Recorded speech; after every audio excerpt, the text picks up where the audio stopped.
A atividade de hoje é uma ED, né, proposta pela professora Carmen da PUC Goiás. E a ideia da atividade é uma questão do ENAD que ela selecionou para cada um de nós. E eu tenho que explicar o conteúdo dessa questão, né? E nessa questão, o conteúdo é sobre protocolos TCP e UDP, né, que são protocolos de internet. Eles são amplamente usados aí, que determinam como os dados são compartilhados, né. Eles diferem em muitas características, tornando-os adequados para diferentes fins. E neste artigo, nessa atividade, vamos entender brevemente o que é TCP e UDP, depois ver a diferença entre esses dois protocolos, né. Primeiramente, a definição desses protocolos, que TCP e UDP. TCP é Transmission Control Protocol, é um protocolo orientado à conexão. Assim, ele estabelece uma conexão entre a origem e o destino antes de iniciar o envio de alguma coisa e é usado para garantir a confiabilidade. E o UDP, User Datagram Protocol, é um protocolo sem conexão. Ele envia dados diretamente sem estabelecer uma conexão antes, mas transfere dados uma taxa comparativa mais rápida. Para entender como que funciona cada um desses protocolos, vamos tentar enxergar uma situação onde cada um deles pudesse fazer a diferença, né? O UDP e o TCP. A gente vai usar esse bate-papo online aqui como um teste. Como vocês podem ver, cada um deles tem uma visão de que foi recebida as mensagens. O Ian recebeu a mensagem de uma forma e o Yuri recebeu ela de outra forma nessa troca de mensagem entre os dois, né? Oi, tudo bem? Topa viver um filme final de semana? O Yuri respondeu: tudo ótimo, que bom. Mas e aí, topa? Como assim? Não entendi. O filme no fim de semana, concorda? Tipo, ficou meio sem nexo, né? A troca de ideia entre os dois. E o Yuri, da mesma forma, recebeu as mensagens totalmente aleatórias, sem ordem, vamos assim dizer, né? E,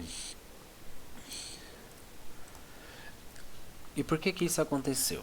O protocolo utilizado na camada de transporte ele estava errado. Mas como assim um protocolo? Na camada de transporte, né?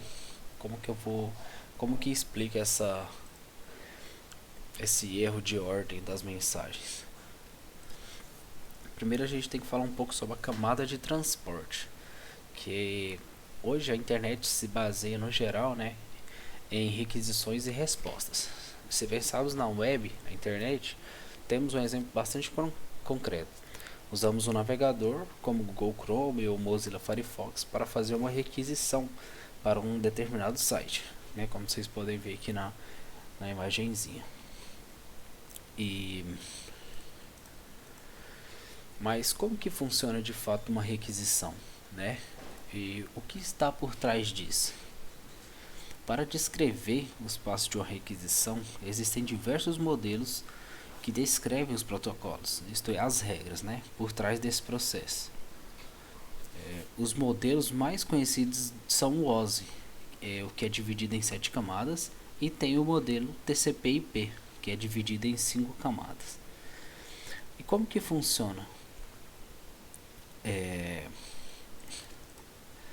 Ambos esses modelos há a mesma camada que é fundamental, que é a camada de transporte, né?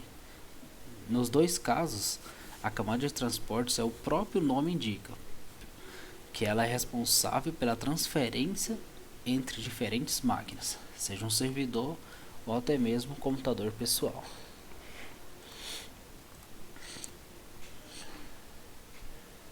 TCP/IP, a respeito dessa camada, temos dois protocolos principais, o TCP e o UDP. No bate-papo foi utilizado o UDP, simplesmente, né, por não saber a diferença entre eles, e foi aí justamente o erro. E para entender o porquê desse erro, vamos entender o que é o protocolo UDP, né? Fica claro que o nosso problema foi a falta de confiabilidade dele, né? Com que as mensagens trocadas pelo bate-papo bate-papo corromper-se de diversas formas. Mas isso é natural desse protocolo. Por que alguém escolheria usar ele? Assim, através de uma utilização desse protocolo, pode-se enviar datagramas de uma máquina para outra, mas sem garantia de que os dados enviados chegarão intactos na ordem correta, né?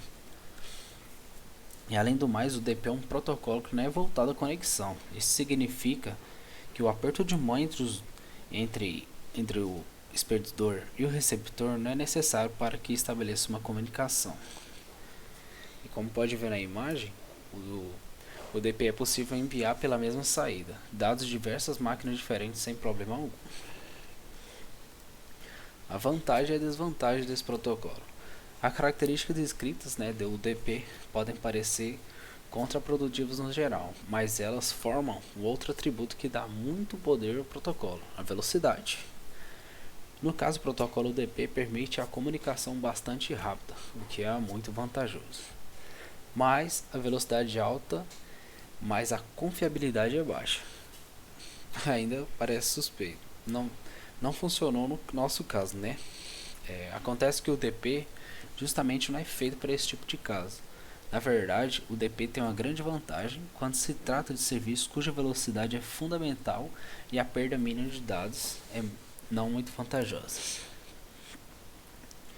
E esse é o protocolo DP, né? Então, a velocidade, ele tem a vantagem que é a velocidade e a desvantagem que é a confiabilidade desse protocolo. E o protocolo TCP, né? Que ele talvez seja o mais utilizado aí na camada de transporte para aplicações web. Diferente do TP, o TCP é voltado à conexão, tem como garantir a integridade e a ordem de todos os dados. Com o TCP, de fato, temos uma conexão entre um ponto e o outro, comumente chamado servidor e clientes. E é interessante notar que o TCP permite o envio simultâneo de dados a ambos os pontos ao outro, durante todo o fluxo de comunicação. Como mostra na imagem, segundos host recebe esse pacote e responde com uma confirmação de sincronização.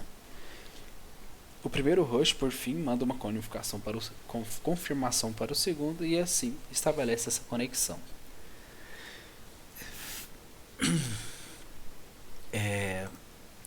O protocolo TCP ele é o ideal, para resolver esse problema das mensagens, no caso, porque a confiabilidade de dados dele é essencial. Como se trata de mensagem de texto, trocando por TCP tudo vai funcionar bem, mesmo que a uma velocidade possivelmente um pouco menor, mas o protocolo TCP aí para troca de mensagem é o ideal. Aí fica na dúvida, TCP ou DP, É certo que não existe um protocolo certo ou errado, nem um melhor nem um pior, O que existe são situações diferentes, e essa é a chave para trabalhar com as aplicações que se comunicam com as máquinas. O TCP ele é orientado à conexão, controle de erro e garante a entrega dele é ordenada. O DP já não necessita de conexão, ele não possui um controle de erro e ele é mais simples e mais rápido que o TCP.